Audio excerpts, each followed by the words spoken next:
The upright frame which held the reflective glass was reinforced by some invisible presence, or made of a material not yet widely known as that which is supposed to break.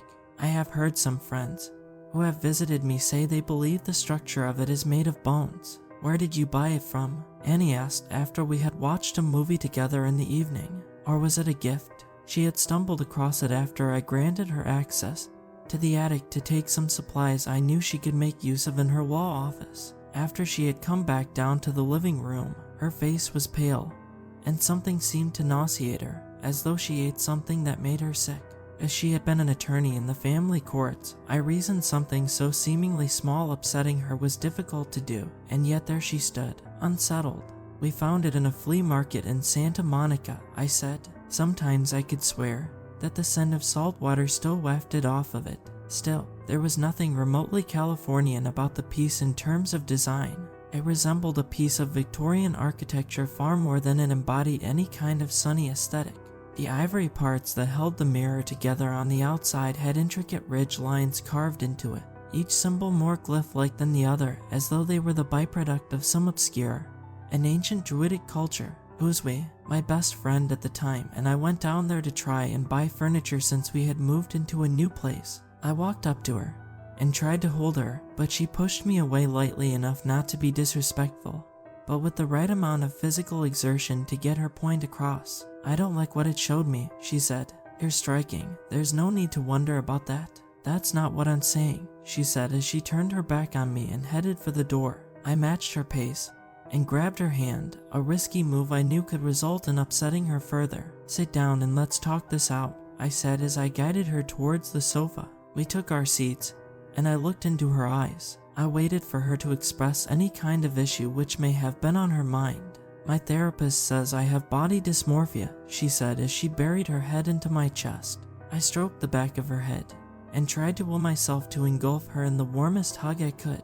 She reciprocated and placed her hands on my spine. That's terrible, but it's not uncommon at all. I'm not a psychiatrist, but shouldn't it be a good thing to know the faults you see are not what everyone else does? How do they perceive the exact opposite?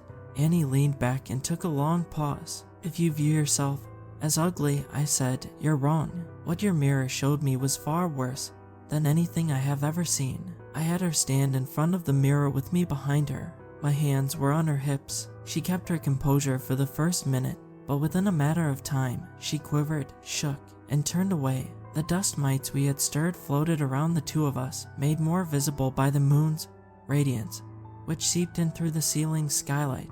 I need to go out to the yard, she said. I need fresh air. We did, and the stars looked down at us with a cold and luminescent neutrality. I wanted to know as I looked at space if there were other life forms whose self-analysis was as complicated as the average human's. Please tell me what your eyes are catching that mine aren't, I said. Someone malformed, hunchbacked, feeble, frail, and gross. The flaws are the most noticeable part of me. I look like one of the wayward sisters from Macbeth.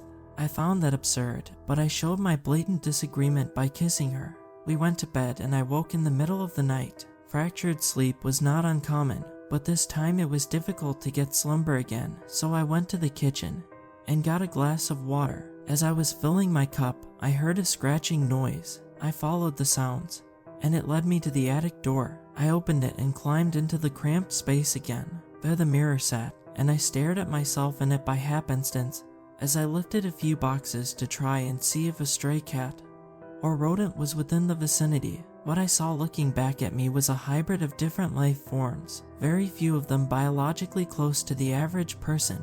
A man with pockmarked scars littering his face, and Boyles gaped at me as though he yearned for me to reach through the glass and commit a mercy killing to put him out of his misery. His jaw hung low, and he extended a hand out as though he wanted me to grab it and pull him through to the other side.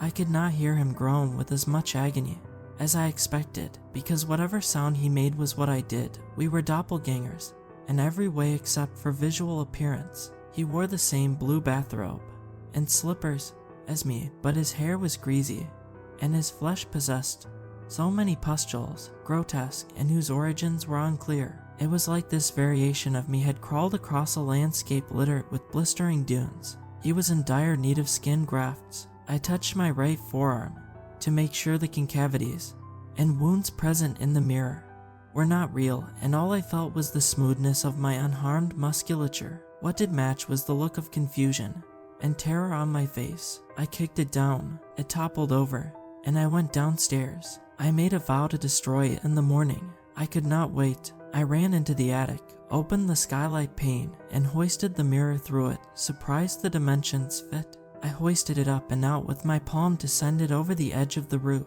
I waited for it to shatter, but there was no noise, so I used an empty milk crate in the corner as a footstool to peek my head out into the night air. I checked to see if it had not gone past the house's covering, but could see nothing except heating coils and a few other warped tiles underneath a brewing storm cloud. I went outside and saw the mirror on the lawn. Somehow it had been positioned upright again, as though some nocturnal traveler had repositioned it and fled before I could get there. How such an abused event could have happened was beyond my understanding, as was the reason as to why, but it was the only explanation I could come to. It was in one piece. There were no cracked or shattered parts, which made me as angry as I was confused. I walked up to it and ran my hand over it. Staring back at me was the same hideous man, but with more scar tissue around his throat than I could recall the first time I had seen him. I smacked the object, and it fell over. I dragged it into the driveway, went into the garage, made my way up the steps, and snuck into our bedroom. I retrieved my truck's keys, went back to where the vehicle was parked, and started the ignition. I ran the mirror over, the sound of it pummeling beneath the wheels. The guttural groan of the engine filled the ether. I wanted to hear crunched glass, but none of it was audible. I stepped out and walked up to it. It was fine, as though it did not have 4,000 pounds roll over it. I grabbed a hammer from my toolbox and attempted to smash the thing. The blunt end of the tool bounced off.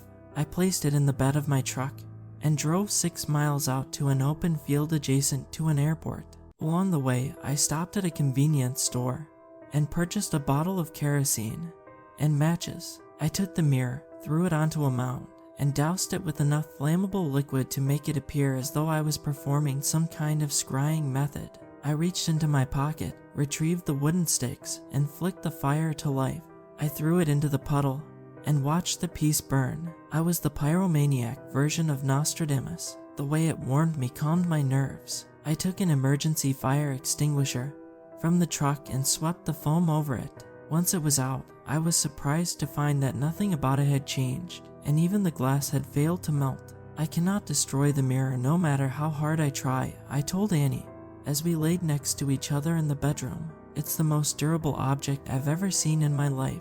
It's like it was engineered by a secret government agency or something. I know how stupid that sounds, but it's so alien to me. I left it out there. It's in the desert right now, probably already collected by someone else. What did the merchant who sold it to you look like? I don't remember, I said with a shrug. I think he was an old man. He was short on words. I remember him being very uncaring about the whole transaction. He wasn't happy or amused that we were interested in it. It wasn't your best friend that you were with, she said. Her sentence hung in the air, a solid weight that became one around my neck. Excuse me, it was your ex-girlfriend. You could have been honest with me about that. I know it makes you uncomfortable to talk about her, but if we're going to be together for the rest of our lives, then we need to be able to have conversations that aren't always fun. She got me. I'm sorry, I said. It was a bad time. I've learned that it's best not to talk about exes sometimes. Sometimes it's good to know that your partner learned some lessons the last go around, she said. It sounds like you two loved each other. If you're not over her, I'm not jealous about that. I never thought you were. That mirror was the last thing we ever bought together before she drowned. Annie nodded, and her face softened, suddenly compassionate. She hugged me and we held each other. I had not cried in over 4 years, not since that day Natalie went swimming and resurfaced without life.